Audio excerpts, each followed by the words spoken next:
Hey everyone, welcome back. Today we have Mrs. Shaindy Gross. Former principal, dating and relationship coach, and popular public speaker. Mrs. Gross also has her own podcast called Head to Heart, so definitely check that out.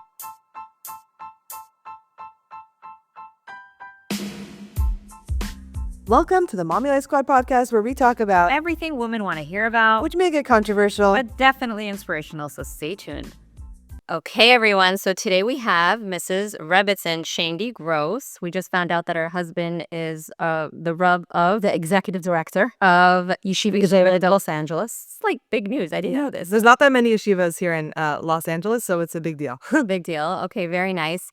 I want Shaindy to take us all the way back to how your journey started, how you got into public speaking. I know you wear so many hats. You were a former principal, a speaker, a dating coach, a relationship coach, and I think it goes on and on. So take us all the way back. So I was actually telling you a minute ago that when we were literally married, it feels like a minute, and we had two very small kids. My husband's Rosh Yeshiva Zatzal, Rebellious Faye, felt that my father-in-law, who was running this amazing yeshiva, could really use the support and the assistance of what my husband had to offer. And me being a very pioneering spirit, having been, inculcated with my rebbeim and my teachers that everything is about learning and keeping your husband in the best possible environment. And here was this opportunity. So literally, like without sort of thinking about the ramifications of this decision of leaving my own family. So I give my parents a lot of credit. Wait, so where were you living? We were living, so I got married. All my life I lived in Brooklyn. Then I moved to Lakewood. I thought that was far. And what's fascinating is that, my husband never said, oh, do you one day want to move to LA? He never talked about it. I don't even know if he thought about it very much, And then here we were when we moved to Los Angeles. It felt like there were 20 from families here. I'm sure there were more, but it was a very small group of people. And so we've been here for over 30 years, Baruch Hashem. Yeah, the LA that you see now is not what it was like. Even like 10 years ago, I moved here 10 years ago. It was a different LA. Yeah. It's crazy how much it's grown. It's become more religious, more yeshivish also.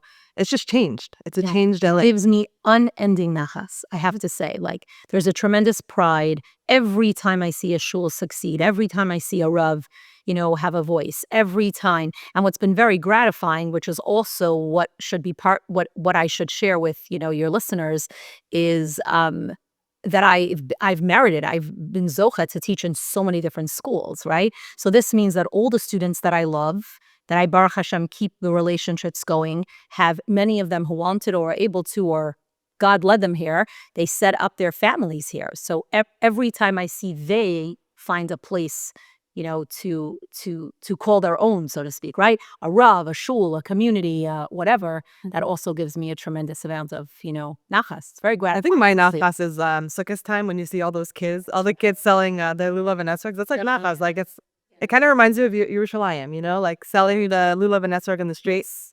So take us to what you're currently doing. Right. Or how you got there, rather. No, yeah. So like I said, I feel very blessed to have been a Torah teacher.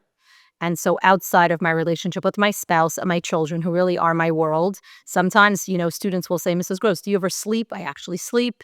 I actually eat. So my most important relationships are my family, who are so supportive of my work. As I said a minute ago, I've been teaching. I've been teaching all of these years that I've been here.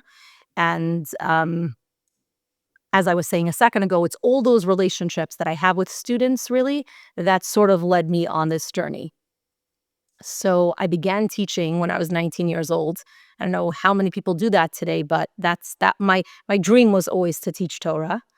And I also think that it's a bracha because I lived in Brooklyn, so I taught there for 2 years. Then I got married. I taught in the Lakewood area, and then I came here. And the bracha, I think, is that it's a blessing to be in the same community for so many years. Not everyone has that opportunity. Right. Mm-hmm. Not always does Hashem lead you to do that. And so I think that also has allowed for the relationships that I have sort of to blossom, because you live in the same place. And on some level, I become a constant for that student, right? Like, I'm here, and we're almost having a shared experience all of these years. And so I started out, it was actually my father-in-law who said, why don't you go to work at Yavna Hebrew Academy? So I was there for a lot of years. I taught 6th grade girls, and that was really Very beautiful, wonderful experience. Very impressionable age. Very. Yeah, exactly. Really, I agree with you. Sometimes I used to say to my husband, like, maybe I would do better in the 8th grade. And he's like, actually, no, because in the 6th grade, you develop the connection and then you could really stay close with them till they leave in the 8th grade. Right. In 8th grade, they're already leaving. Yeah, I thought that was Right. For anyone listening in LA, it's not like in Baltimore. I grew up, and the school would continue from elementary, middle school, high school. You stay in Beis Yaakov throughout the whole time. Yeah. In LA, it's not like that. In LA, for high school, everyone goes to a different high school. For elementary and middle school, junior high, you're in the same school. Then you switch to a different high school. Wow. So it's very different. agree with you. Yeah, we don't have that here. Brooklyn was like that. I don't know how it is in Brooklyn. Brooklyn was not like that. No. You also had an elementary school and then you chose a specific high school. And from there, some went to seminary in my day and age and some did not. Right. Wasn't the way it is today. Like everybody, Baruch Hashem, for the most part, if they want to go, has a school of choice. Then the choices were much more limited. So maybe you went to Beis Yaakov Seminary. Maybe you didn't, Right. But yeah, you couldn't really continue in one thread, which sort of I could see is like, what is that? That's very comforting in a way. You're going to have a path, Right. Yeah. Okay, so you taught Kodesh. So I taught Kodesh, 6th grade. I also am a very artsy person. How crazy that today I stay so much in the intellectual space. But as a child, until when I stepped out of high school, I was really completely focused on the arts. Everything for me was singing. And also so interesting that I want to really credit sort of my upbringing, my parents, my teachers. I never questioned that when I would graduate high school, then I would singing would become a hobby and then everything else would become the focus. It's very interesting. I never said, oh my gosh, I can't explain it. That was just, but all of my life, every camp I went to, I was running the production. That's just really what I did. And then, so when I started to teach at Yavne, I did a lot of productions with the girls too, which was very nice. I did the bat mitzvah programs. Then I realized that I was ready to make a change. And I had the opportunity to join Benos Devora High School. And I helped them get that off the ground. It closed, but at the time, it was a really wonderful space to be. And this is true about yourselves, right? Hashem leads you on a path. Yeah. So what path was he leading me on? Administration. Now, I really had no interest to be in administration. I'm being very honest. Because of the headache? Honestly, because of how much I love to be a Torah teacher. Oh, okay. I think I just love that relationship with students. So you're right. If I leave that and I go to administration, then I'm not focused as much on the students. So you're correct. That's the headache, meaning it's taking me away from that, So I stayed in Benos Devora, but Hashem wanted me to become principal. So they gave me some administrative opportunities, some recruitment opportunities. Again, wasn't really something I was looking for, but I went with it. And it prepped you. And it prepped me. It's amazing how Hashem really leads you on a path, Wow. Something you just don't think about. Right. And then when a good friend of ours asked me very many times, would you be principal in Valley Torah? And I said, no. Eventually I said, okay, yes. Wow. And I, again, such a schus, I was the principal there for 9 years. Wow. And as you said, it's so consuming. In the best of ways, it's consuming. You can only do this if you have a supportive spouse and you have supportive children. So around them sock. It's round 24/7. Wow. It really, really was 9 years of that. And amazing, just the 9 wonderful, wonderful years. And then again, I was just ready to stop because Baruch Hashem, my children are married. We're empty nesters. And I have a vision of... Wait, nobody could see Shaindy Gross, but you would not believe that she's saying, really? But your kids are married, though? That's very kind. Yeah, we're very young to have kids married, Baruch Hashem, but they're married, yeah. Wow. You can't see her, but she looks 24. That's very nice. That's kind. Okay. I guess I chose good makeup. Yeah, so I have a vision of the kind of mom I want to be to my married children, but also the kind of grandmother I want to be. I want to be very, very invested. I want to be very present. I want to be in their lives. My grandparents were amazing to me, and I want to be able to continue that in Mirz Hashem with my husband till 120. It's so funny. I never thought of that. I always think, okay, when my kids get married, then that's when I'll retire. No, I don't know. I just never thought of them. Okay, that's when I'll do X, Y, and Z. Yeah.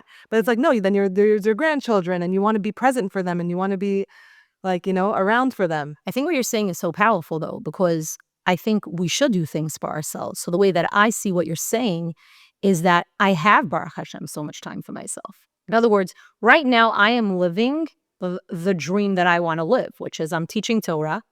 I'm a dating and relationship coach. My whole goal in life is to empower people in their relationships. I continue with Kala teaching. So you're doing everything you want to be doing. Literally. Right. And if I'm tired, I could go to sleep early, provided that I didn't plan a share. You understand? Yeah. So I am really doing what you're saying, right? If I have a hobby, if I want to take lunch with a friend, if I want to take up something that I think is good for my own self-development, I could do that. Right. You see what I'm saying? Yeah. That's the bracha of the stage of life that I'm in, and why I thank Hashem for that literally every single day. Wow. You know, it's really, really been amazing. Okay. I appreciate it every minute. You went from that journey to, you went from like being a principal Yeah. to So I was leaving Valley Torah. My students were very unhappy with me. They're like, Mrs. Gross, what are you going to do next? I said, so first of all, I'm not. I heard a lot of that, by the way. Yeah, from the Valley Tower girls. Yeah, I'm so sad. This is gross. I said, so I'm not leaving you. This is not an abandonment of you. I'm ready to make some changes in my life that I think are best. We always have to keep, like you said, ourselves in mind, our families. We have to really think about, we don't want to either. I actually just read this in the Wall Street Journal from someone who's moving on from her job there to something else. And she echoed the same sentiment, which is we never want to be giving all of ourselves to our work so that we look back and have regrets, right? That's never a smart place to be. And from a Torah perspective, that's for sure not. Right. So the idea that someone, you know, is going to give so much of themselves 24/7 of being a principal, and then they're going to look back and say, oh, like I could have been there for my kids and I wasn't, you know, I could have experienced this with my spouse and I didn't. Like you said, I could have explored this part for my own self and I didn't. You know, I'm not that bubby that I want to be. And that doesn't resonate with me. Right. But also now that I'm thinking about your journey, like Hashem gave you what you needed at that time. Like I feel like when you had little kids, you were probably a teacher.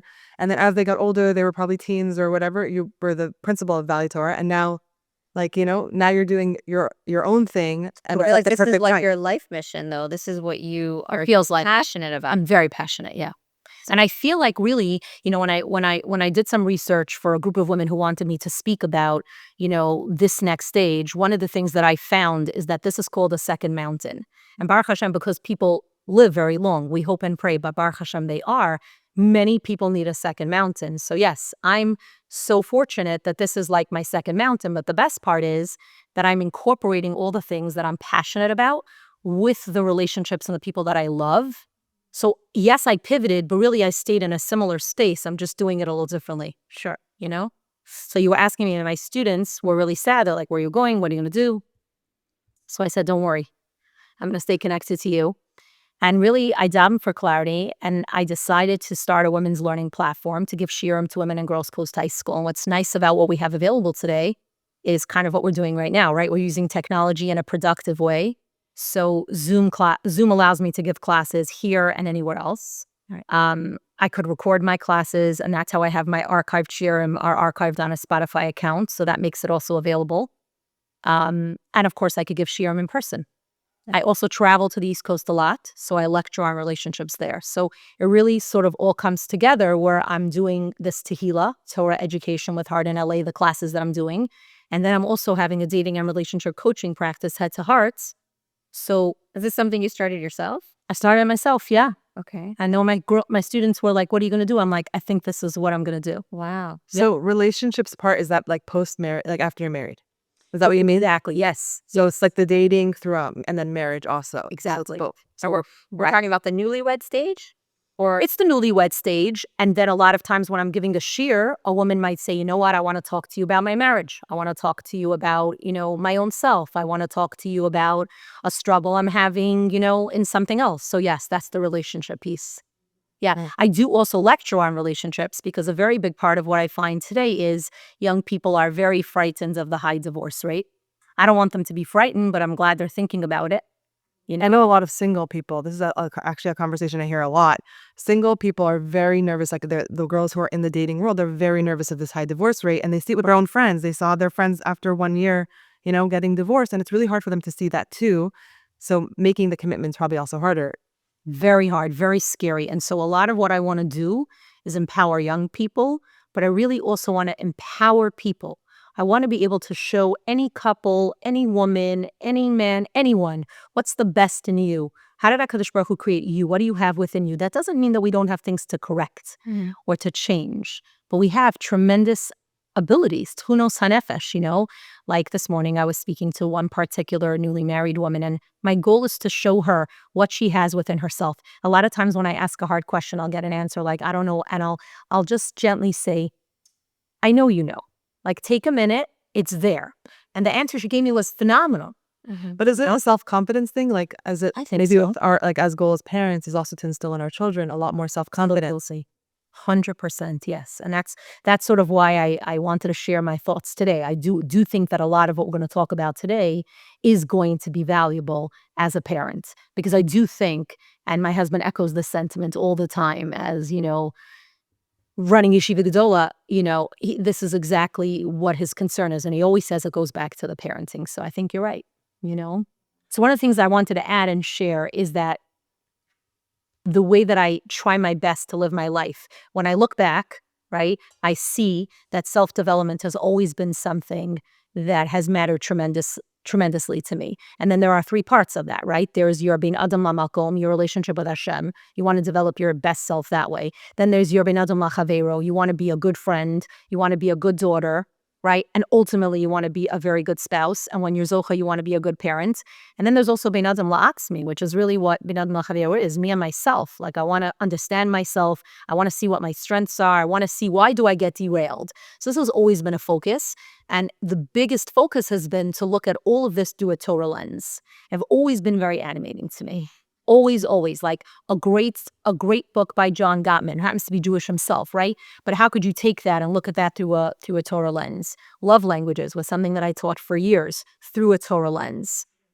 So this has been like sort of the single idea that I constantly focus on, of like, what's the Torah's perspective on this? So to take this phenomenal information and how to channel it from a Torah way. What does Hashem want from me now? And it's brought tremendous meaning and purpose, for my own self, when I'm making a decision, when I'm faced with a juncture in life, chinuch of my own children, and of course my own, when I'm not sure what to do or how to do. We all have those moments that we feel that way. And what I really find is so significant about this outlook is that when you're looking at something from a Torah lens, it is truth, right? Torah is immutable truth. We'll talk about this soon, I hope, like your own thoughts and feelings are not immutable truth, and that's how they get you stuck. But Torah is truth. So when I could think for myself and reflect and then transmit that idea, it lends a lot of value, stability. It's a very good point of where to begin any Torah class, any self-development class. Right? So those are my thoughts on that. Yeah. Beautiful. And so today your work, like now, is coaching on a daily basis, guidance classes, yes, all that. You're honing into your passion and really utilizing that to the next level. Yes. Okay, I'm asking you on the spot, but it could be you'll need time to think about it. Do you have any stories that happen with people that like kind of stand out to you that you feel like, oh, this is what I'm here for? Many. And you're right. I have to really let that thought gel. But what comes to mind is the hysterical phone calls I get of crying girls usually. I'm not usually going to get a crying guy, but I am going to get a crying girl who is so anxious that she maybe thought that she's getting engaged to the right person. She's almost sure. And now she is just in such a state of panic. And she just doesn't know what to do. And I have to be honest, in those moments, I'm frantically going through every file in my head because this is a huge achrayas, massive. And one of the things that I've been trained in any classes I've taken is a coach never makes a decision for a person, ever. A parent never makes a decision for a child who they should marry. You bring them to that moment, you show them why, you help them see, but you can't make a decision for someone. So here you are with this melted down young person. They're either in your office or they're on Zoom or over the phone, and they're so distraught and sifting through that. That's a tefillah. Like every time, it's the turning to HaKadosh Baruch Hu and saying, only you can partner with, like, if I partner with you. And then sometimes you get the young person, this young girl in a good space. You you get her and you think you got it. Not always do they come back and tell you, thank you, Mrs. Gross, this really worked out. But one special girl actually really did do that. Like she texted back and she said, I just want to tell you that, it really went well. And Baruch Hashem, I'm getting engaged and I want to invite you to my Vart. Now, we have a prior relationship. She wasn't just a random phone call, but I find a lot of clients become like students, like you really care so much. So I would say like those are the kind of stories that stand out. Or when someone is very distraught about a particular thing, and you help them see how they could do it by themselves. You find that nikuda, that point in them, and that Bring it out. Right. bring it out and empower them. And I have to say, those are my It's such a talent. It's such a talent. Yeah. Because you have to be able to look at this person and analyze them. Really read them. Yeah. And read them and pick that up. And I'm curious, like, what would you say our number one problem in our millennial generation today with all these young girls? I feel like I know what my answer is. I'm curious to hear. Millennials already passed. Like, Oh, what are we? Gen Z. Yeah, but what happens after Gen Z? I'm a millennial. I don't know what happens after Gen Z though. Like I always wonder, like why did we pick Z? Yeah, right. We all should have been like Gen A, then Gen B. No, adding going through the alphabet. Can I write what this Gen? So there Isn't one thing. There isn't one thing, but I think that what I think a big part of it is that we have externalized everything in our world. So we live in a world where we focus so much on what do I externally see? What am I externally, experiencing? And everything about what we experience is always from an external place.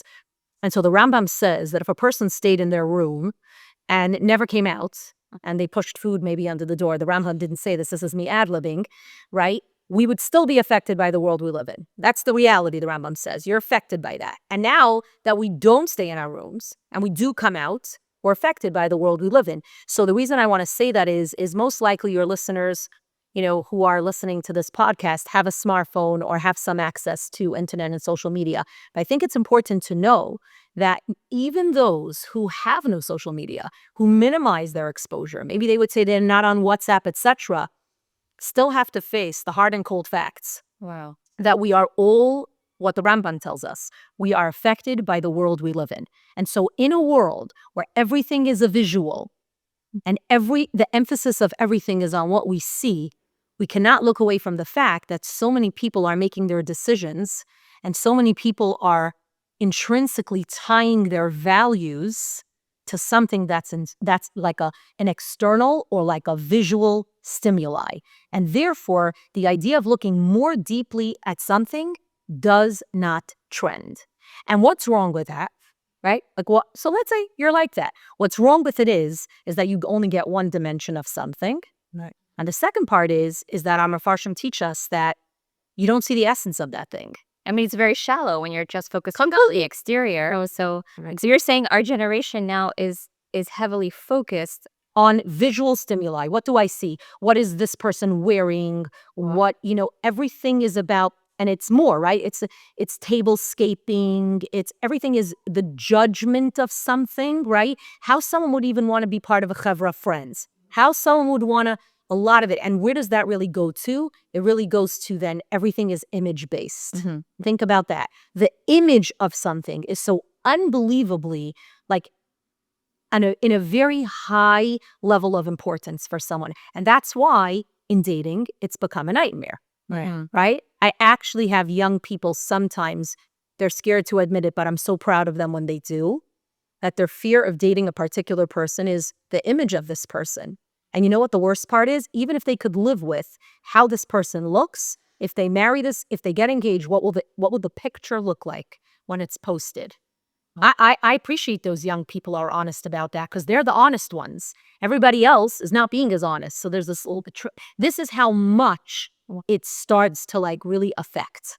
So Rena and I were actually just discussing this. Like a lot of times you'll see in the social media world, people asking halachic questions or private questions to influencers. And I know this is controversial. I shared this with you. Yeah, to influencers, and they look up to them as a rebbitzin or someone with Or experience. even a medical professional, like anything. Like, you could ask anything. Right. They could ask, they'll ask anything. And then we're thinking about like, why?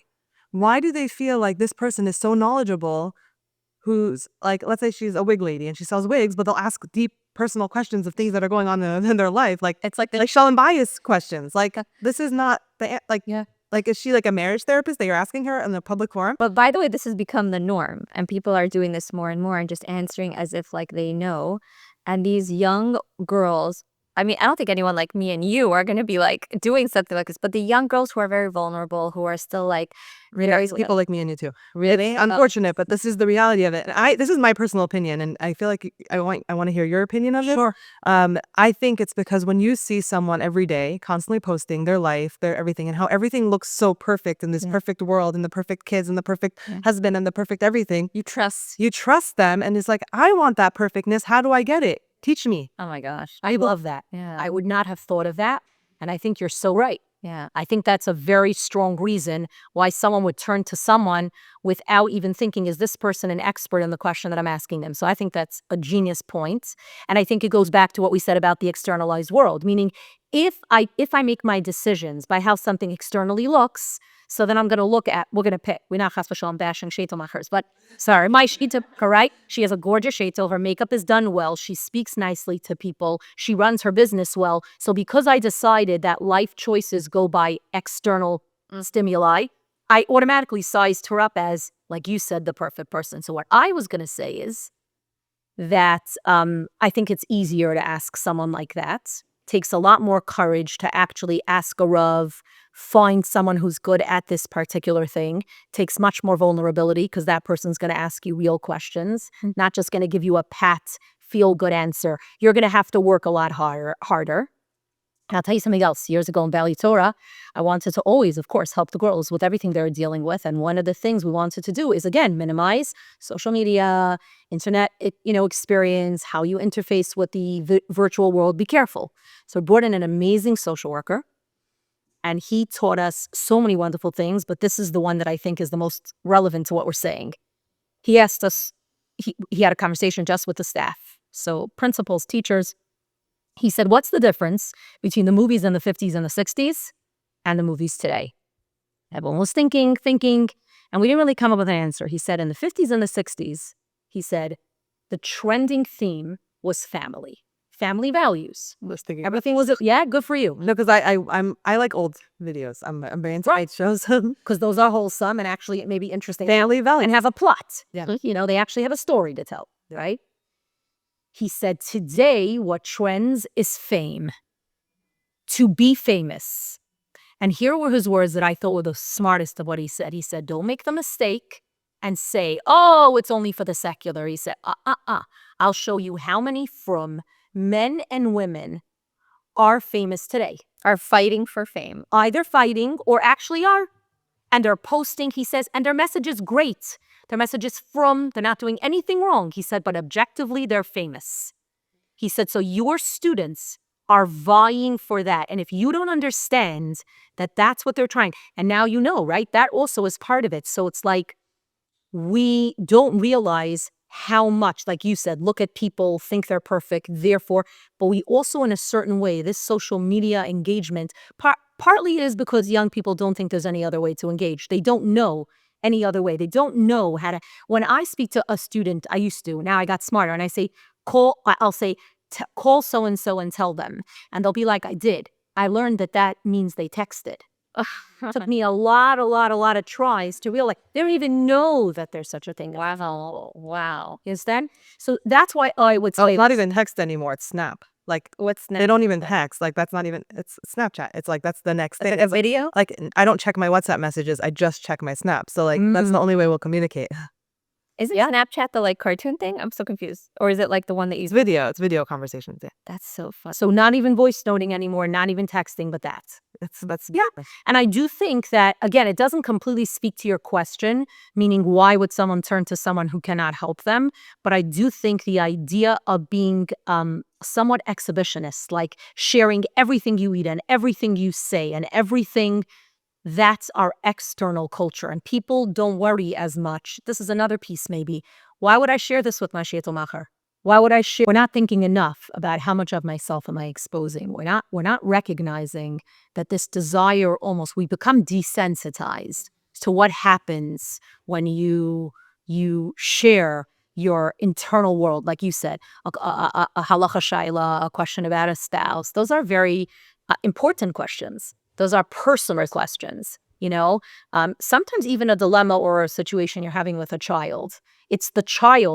It's very personal to the child. The idea that you want to post that, the idea that you don't mind that someone sees that. Miriam Kazman, who wrote Circle, Arrow, Spiral, an amazing book that has so many Torah concepts to unpack, talked a lot about this. In a class, I was talking about privacy, which works to our topic. And she said something so beautiful. She's like, the more you expose your internal world, you just keep exposing it and you keep sharing it and you don't realize sometimes, she says, that you run dry and the inside of your well. Wow. You're like really depleting your rich internal world. So I would say that there isn't this sensitivity. And that's what I think the two of you in a way are trying to make people aware. That's the sense I have. Right. Well, That's what I was going to go into. Like our personal struggle / journey with this, yeah.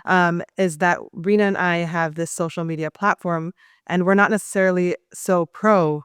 Or such. Right. Yeah. We're not. I'm just curious to know if you know like the root of it.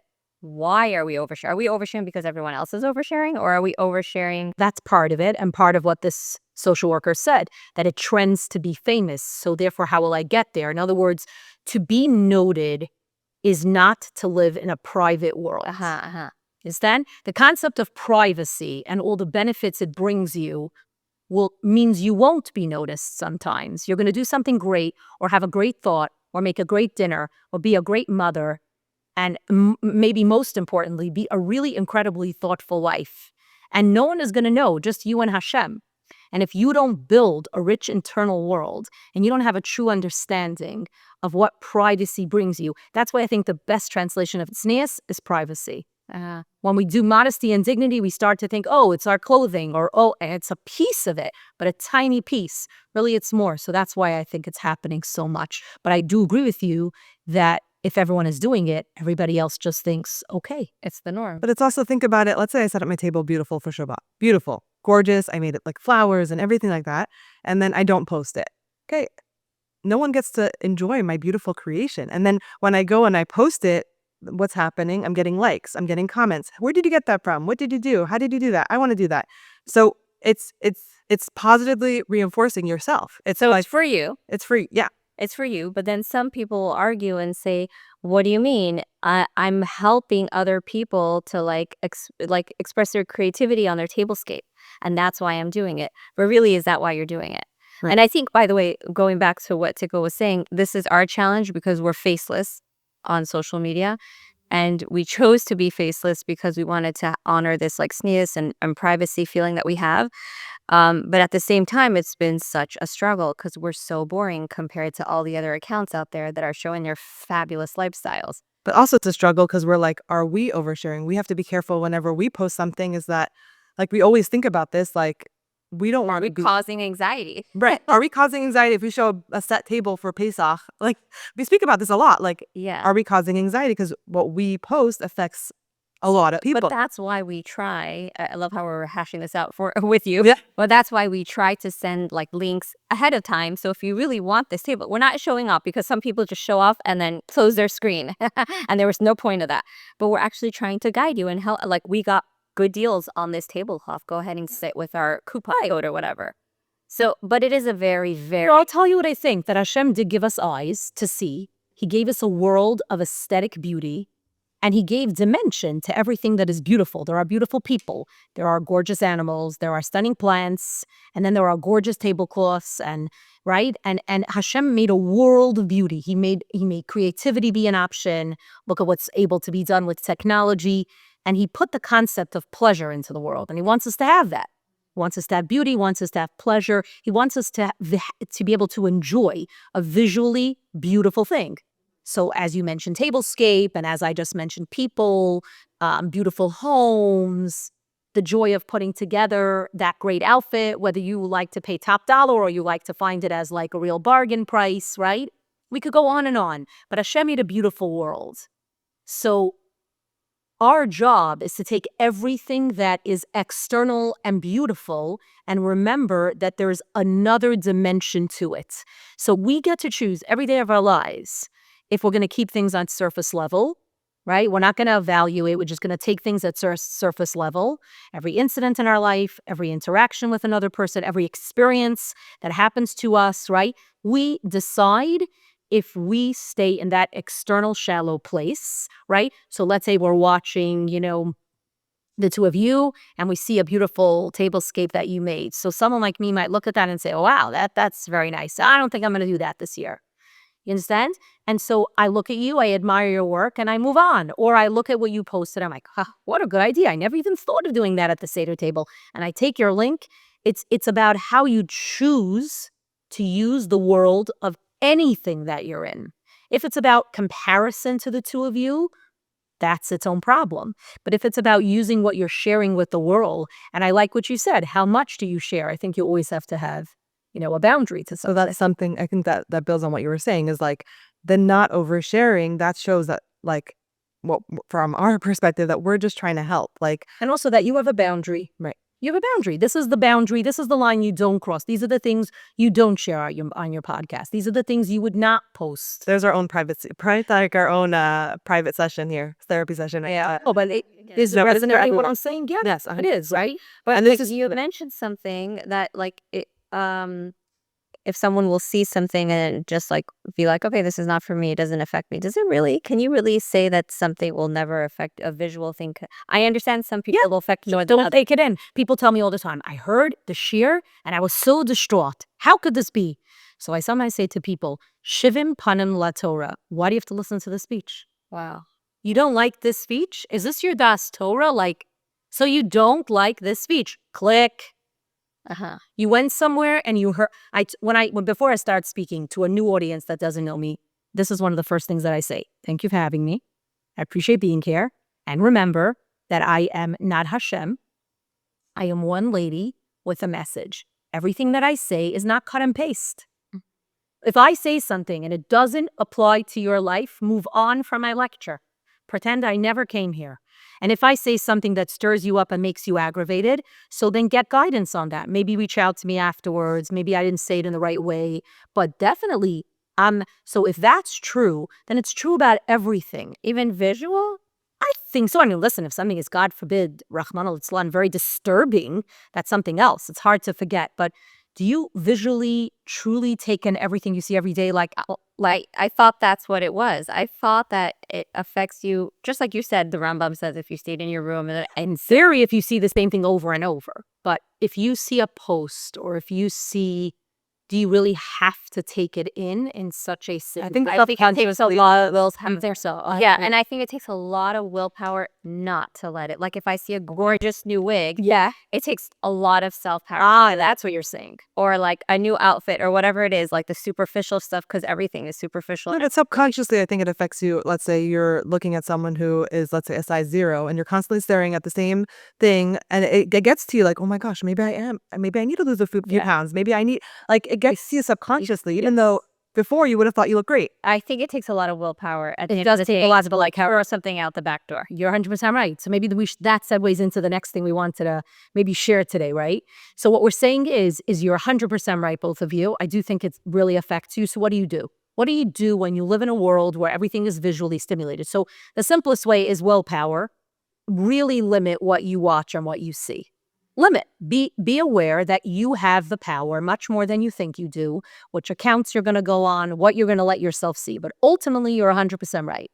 That if we stay in a very external, visually stimulated world, we're not habituating ourselves, right? We're not getting in the habit of remembering that nothing is perfect, no matter what someone posts, no matter how good that wig looks on someone. By the way, someone told me that wigs look much better on Instagram than in real life. Just something to notice. Very interesting. My way baby told me that yesterday. It's very interesting. So it's just an interesting thing. And it fits to what we're saying, right? That looking at something just visually is one dimension of it.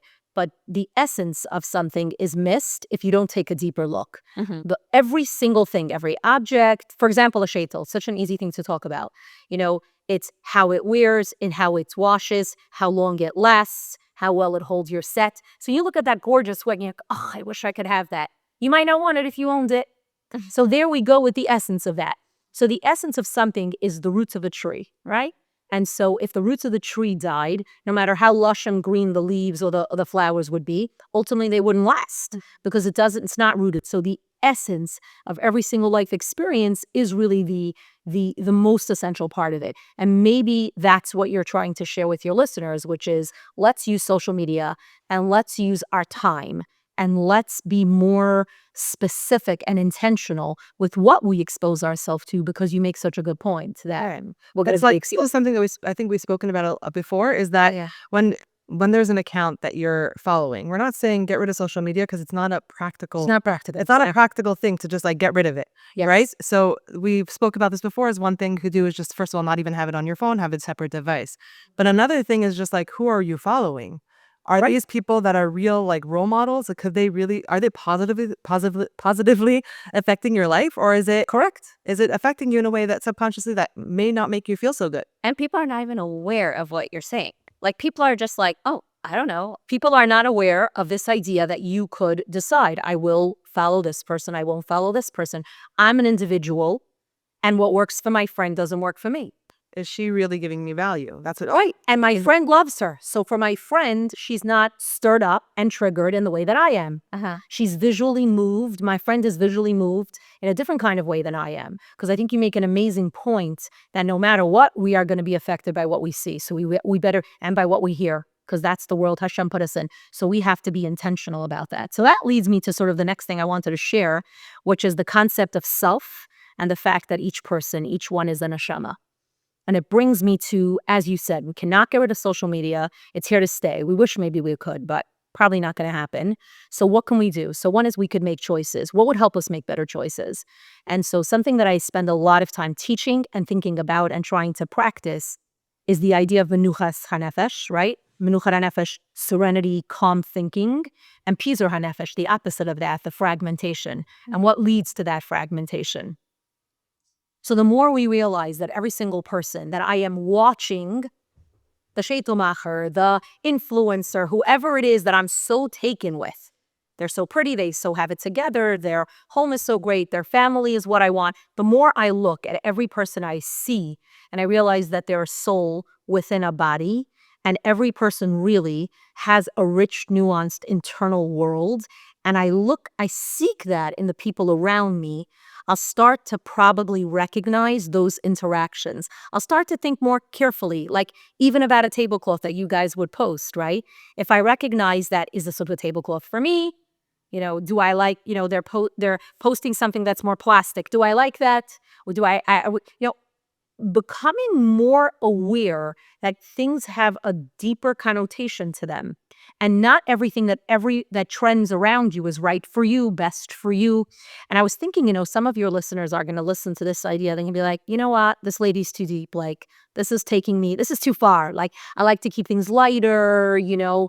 And so I thought to myself, you know, even if a person doesn't want to be so deep about things, my response to that, because, you know, I want to empower every person. So the deeper thinking listener, the one that likes to keep things a little bit more, you know, is to just recognize that there's an essence to every person, and there's some part of them that you don't see, something that maybe is not yours to know or to see, or something wonderful about them that there is more to see. So I agree, it's not for everyone to go into to look at life in this deep kind of way, but I think recognizing that there's a depth to life and the neshama is at the core of every single person, that is maybe what I hope could allow someone to make a better choice, to say, I'm not going to follow this person, this influencer, this person, because this person doesn't allow me to come to that place of calm, of self, to act, to come to that place. But rather, I feel like sort of very unmoored when I watch this person and I see what they post. I realize that, like, then I'm not good enough for myself. I feel like that could be a good beginning and a good shift in headspace. What does work for me? What doesn't work for me? And I want to go back just for the listeners. I don't think that a person could say about their own Das Torah, I'm not listening because I don't like how this sounds. But I don't think that everything we hear on the internet and everyone that posts every halacha and is our personal Das Torah. You have to have your Rav and your Das Torah and who you listen to. Not that everyone could tell you everything and you become a hodgepodge that you almost like you can't even walk down the street because every single person, you're just turning your head in a million directions. So it could be like that with everything in life. I feel like that's kind of the struggle of our generation right now, is that we have advice coming from everywhere. And I know the health world also, Yes. that we're getting like health things from everywhere. We're getting Torah things from everywhere. So it's not one set person telling you this is right, this is wrong. Like back in the day, a doctor this is telling you everything. Like this is what you do and this is what you don't do. A rabbi was like the main person that you would look up to. This was your Rav. This is who you would look up to. But now it's like there's shiurim everywhere. It's not necessarily a bad thing. There's shiurim on every platform. But then you have like a million different Ravs telling you different. That's right. And so what we're really saying is it may be that the key to navigating all of this that we're saying today is discernment.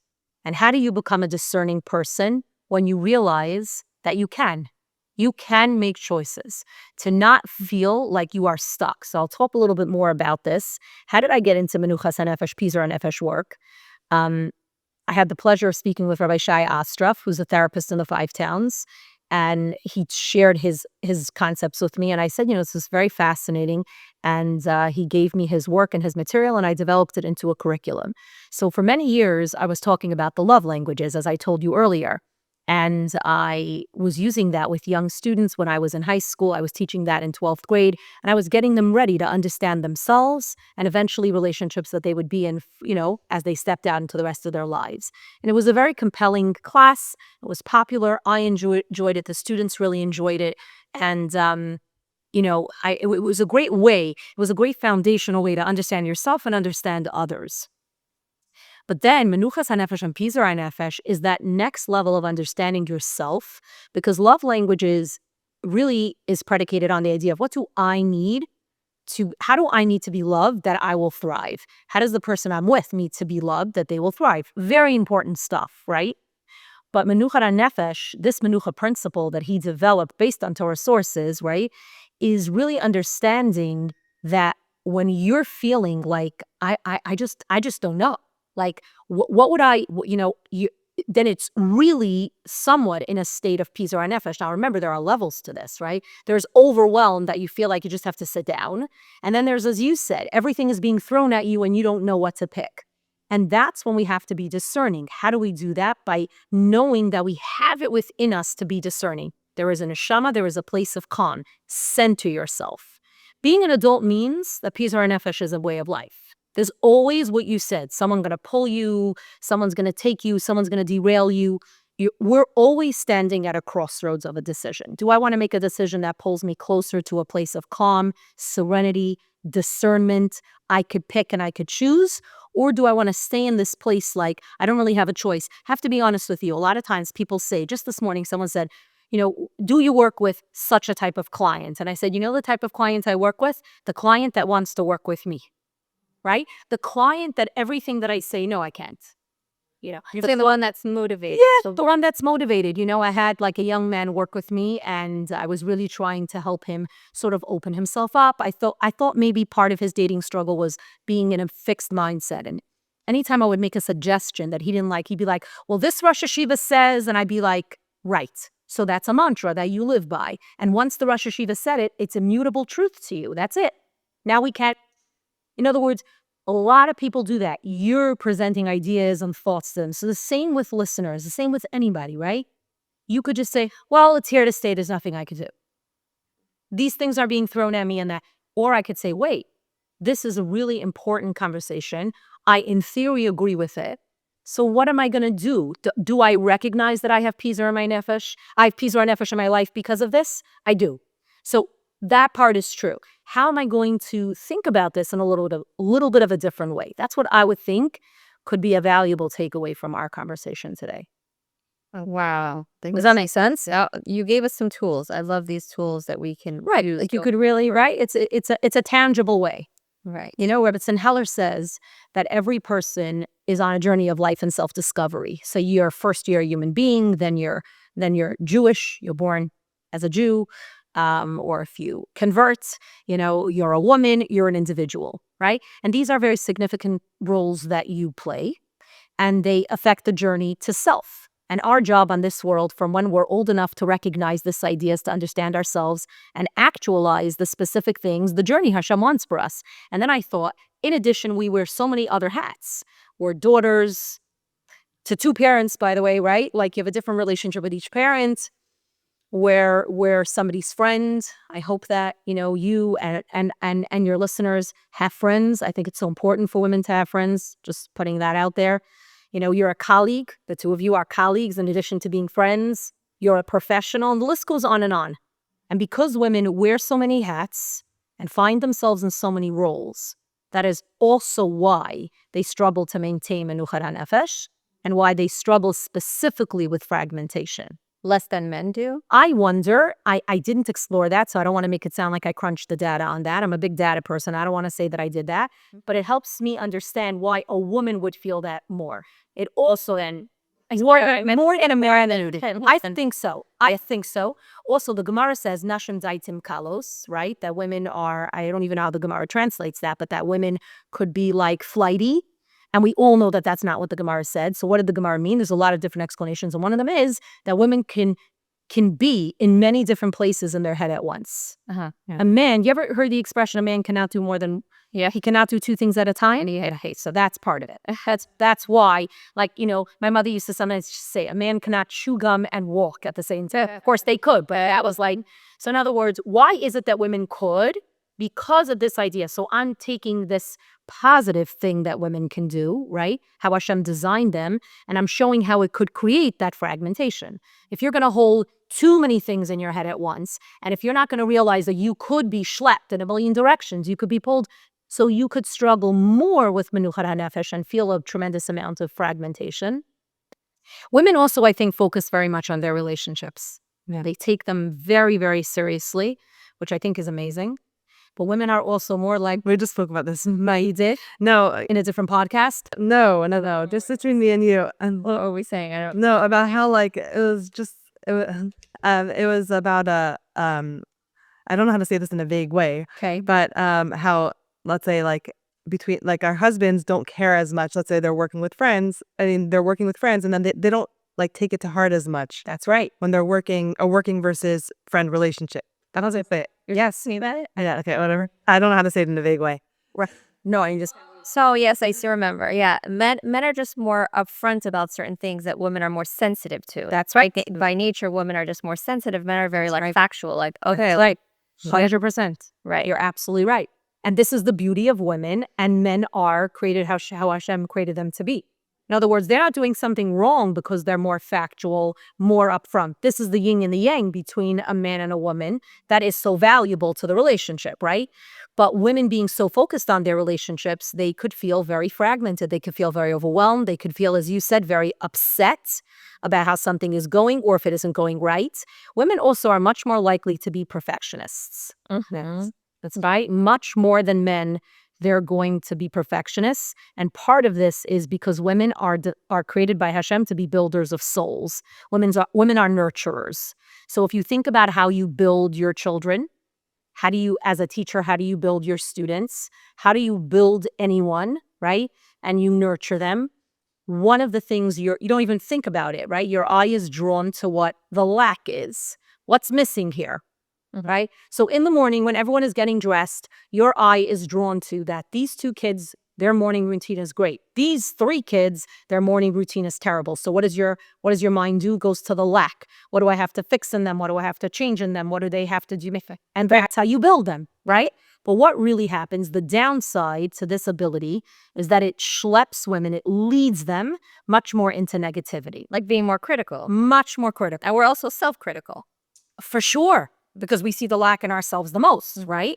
So because women who are builders of themselves, of others, because they care, because they're so dedicated, they want to fix it in this kind of a way, it's coming from a good place, but it could lead to negativity, critical, and this pizur hanefesh. And it starts to affect their friendships, their marriages, their relationships with their children, in the community.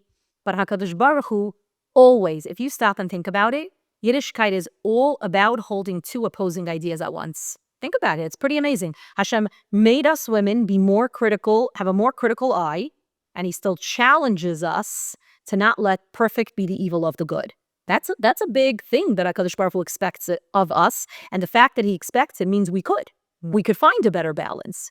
But this is why women really have to remember that they're more prone to that. So going back to everything we're saying today, the externalizing of things, the social media, the being pulled in a million directions, we have to really think about that and be able to take a step back and say, wait a second, I could make better choices. I could choose. I could be discerning. And also within the overwhelm and within the fragmentation, I like to suggest which part of myself needs attention now, right? We just said that we wear a lot, we are in a lot of roles, we wear a lot of hats, right? Is this my role as a wife? Is this my role as a parent? Is this me as an individual? Is this me as a woman? Like really, it's important to know that you have a lot of different parts inside of you that need attention. Is it perfect? It's not perfect. Can't always address it all, but you have to try. You have to at least be in the game. Very powerful. Yeah. And actually, Tikva and I have been on this bitachon journey for the last 2.5 years. We've been listening to this bitachon podcast 10 minutes a day.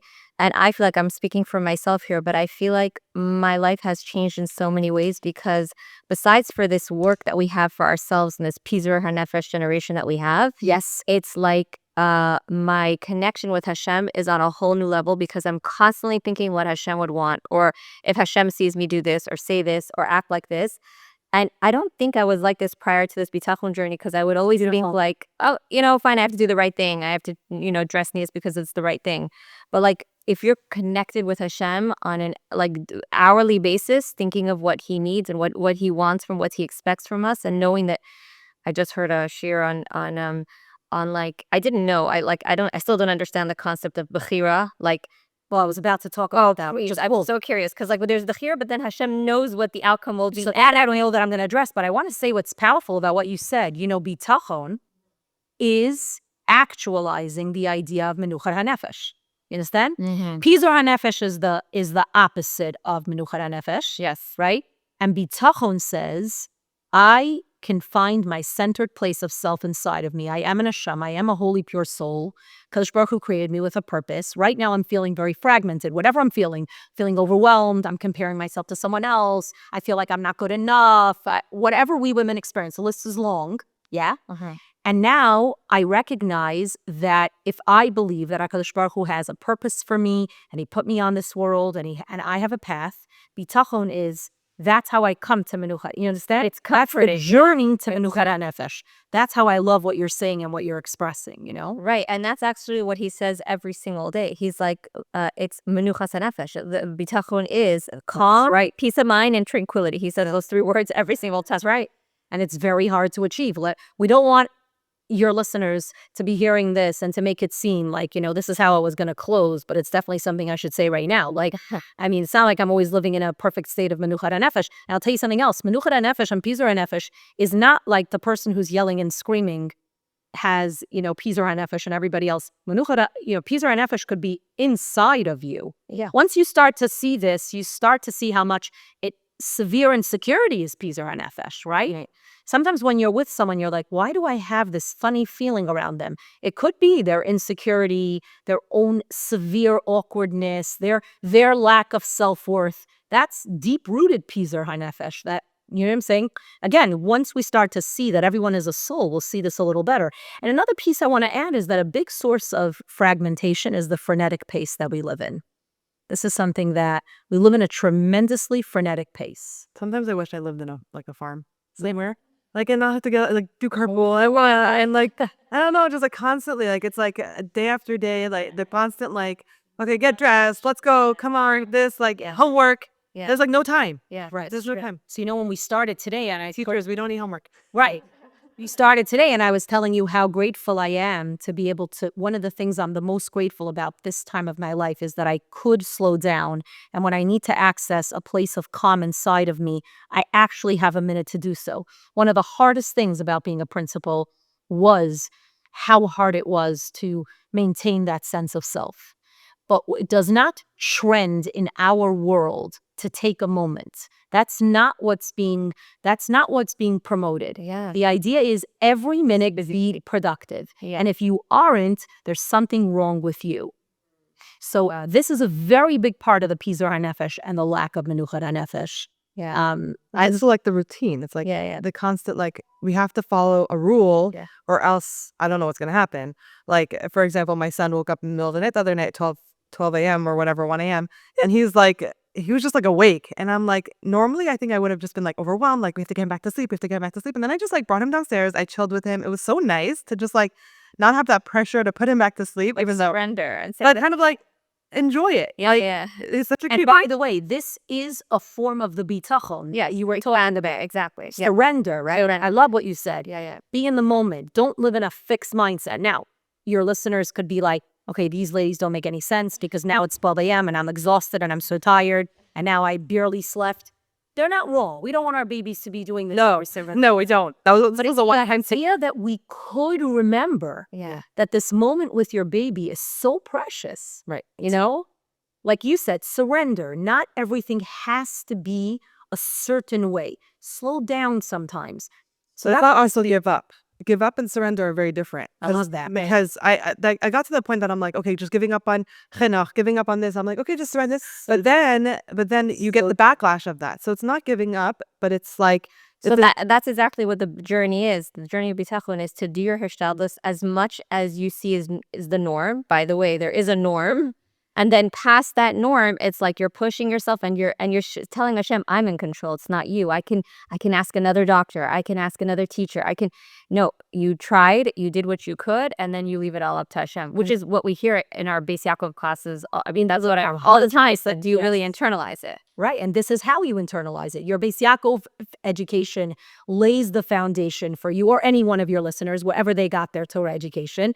It lays the foundation for you. And then real life is where you practice. Right. And to not, as you said, not to give up. When you're not successful with your Menuchat HaNefesh, perfect is the evil of the good. You don't have to be in a perfect state of calm in order to achieve some of this in some way. And I want to also use an example that Rabbi Astrov quotes from some of the Sparim. How do you know what your neshama is? So he uses this beautiful example. I think it's the Alter says that a baby is a pure soul. And when a baby is born and as it lives for the first few weeks, months, it starts to smile, right? And you smile at the baby and the baby smiles back, right? And so what is a baby? A baby is pure goodness and pure delight. A baby doesn't struggle with self-confidence. If you give a baby adequate amount of love and you take good care of it, right? It feels that love and it reflects it back. This is how we should understand our own neshamus. We begin life, we are that baby, that precious, delicious, adorable baby that smiles back, and we're kulo tov, we're totally good, and then life begins. Now we have a lot of different experiences, and some of them are wonderful, and some of them are challenging, and some of them are hurtful, right? Not all of our social experiences in school went the way we wanted, not all of our interactions with our teachers, and we start to build like sort of layers, we could almost say barriers inside ourselves, but we have to constantly remember that that pure self lives inside. We are lovable, it is there. And that neshama is intrinsically connected to HaKadosh Baruch Hu, even in very challenging moments. So the way we get derailed is what we just said, but I want to talk a little bit more about it, and that is what I think we should sort of close with is what are some tools? Like, how do we find ourselves in a deep state of Pizur HaNefesh, and how could we shift to Menuchat HaNefesh? So one of the things that we said, we're going to talk about Bechira, this idea of choice. So we talked earlier about discernment, and let's look at choice. At every moment, we said before, there's a crossroads. There's a choice we make to move more in the direction of self, Menuchas HaNefesh, less, stay in our Pizur HaNefesh, right? So how we get derailed, and a tool that we could use, is to not take our thoughts as the holy grail, as the gospel. To remember that a thought really has our own bias in it. You know, we talked earlier and I said only Torah is the immutable truth. Okay, so our thoughts are not the immutable truth, right? So the way I develop a thought about someone or something, or what makes me insecure, is my own experiences, maybe my childhood, maybe something that I experienced, my own personality, nature, nurture. So I develop this, and in my head, A thought to me is, oh, if I think that, that must be the real thing. But to question thoughts. And when thoughts get very, very painful, difficult, we start to ruminate, they become a feeling. And when it's a really hard feeling, it becomes a mood. It leads to behaviors. And now I'm snapping and I'm aggravated and I'm upset at everyone around me, or I'm just curled up into myself and I feel like I can't be my best self. So one of the first tools we want to remember is to not trust every thought we have and every feeling as the gospel. Just because I think it doesn't make it 100% so. It's my opinion or it's how I feel. But I could challenge that and I could realize that I have a tremendous amount of bechira. I could remember that my childhood or my life experiences or my insecurity, this doesn't make me bad, just makes me human. And I now could choose. I could make a better choice. The amazing thing about being human, and bechira means, not only, a lot of times we're taught bechira between a person and an animal is that an animal cannot choose, but an animal does choose. So what's the difference between the choice of an animal and the choice of a person? Is that a person chooses, they can override a first thought to go to a better and a second thought. So a big choice of menuchat hanefesh, discernment, everything's bombarding me on social media, right, is make a choice. Recognize that you have bechira chafshis and you can shift your thoughts. And this is unbelievably liberating, right? I don't have to accept that what I feel right now is the actual truth. If I'm upset at my spouse and I have the 10 reasons why, just because I listed the 10 reasons doesn't mean that every single one of my reasons are immutable truth. And that already is liberating. That already allows the relationship to flourish, So I think that that's a tremendously important part of how we get there. And part of being an adult is what I said earlier, recognizing that we make choices all day. A lot of people I spoke earlier stay in fixed mindsets. The Yeshiva says, my Rebbe says, they stay in and they very often hide behind religion. They hide behind, I must say this, or I must, but no, as an adult, you can ask yourself what works for you, what doesn't. A lot of times you listen to podcasts, you listen to people, you read about them, you meet them, you're inspired. You know what you're inspired by? A lot of the time, their choices. They made a better choice for themselves. They were on a certain path. Sure. They realized it wasn't working. They consulted maybe with those that guide them and mentor them properly, and they made a better choice. So we can make better choices, and we could really think about that. So bechira is a very, very big part of this. And then, like I said, there are some other ways, which is to center ourselves also, taking a focused walk, trying to shut your phone off, going onto a street or an area that you can walk in that's very, very beautiful. Nature reconnects you with yourself. Get whatever amount of time you have. Do you have 10 minutes? Do you have 15 minutes? Do you have 30 minutes? It's not necessarily taking a power walk for exercise. You can, but it's more about not talking, not being with someone else, but being with yourself. Taking in the quiet. Yeah. Taking in the quiet and thinking what thoughts keep bubbling to the surface, and seeing how you can give yourself a menuchat hanefesh kind of a message. See what pizar hanefesh is coming up. Being in that space is very helpful. Moving your body is very helpful. It brings those really good endorphins. We all know this, but do we know that this is really how we get to a better place of menuchat hanefesh? Not always. Sometimes when we're in that frantic place with our children, we think, I can't stop right now. I must be this frantic. Recognizing that I don't have to be this frantic, Also this idea of centering, like clasping your fingers together and putting them sort of in your lap, is the idea of realizing, like, it calms you down, because when you put your fingers together, you feel yourself. It's like you're holding on to yourself. So a lot of times, Rabbi Astrup says, maybe when you're in an interview, you're feeling very nervous. You're with someone. So if you feel like you're sweating, your heart is racing, how could you calm yourself down? So when you put your fingers together, It kind of grounds you. Is that grounds you. Mhm. Exactly. Thank you for giving me those words. Yes, it grounds you. It makes you feel like, okay, I am here. I'm going to be okay. I've had moments like that where my heart is racing and I'm trying that it shouldn't. And I did not have that tool that I have now, And the last one that he talks about is the pulse of life, where he says you take breaths. But the way I want to explain it is some form of meditation, some form of, there's from meditation, Rav Aryeh Kaplan's Zatzal, he wrote a book on from meditation. But the idea of like the mindfulness, these are all Torah concepts. Hispodadut, is that what it is? Maybe hispodadut, I think that's a part of it, yes. But it's the idea of, the way Rabbi Astrov says it is, it's more like feeling your pulse, taking a few breaths.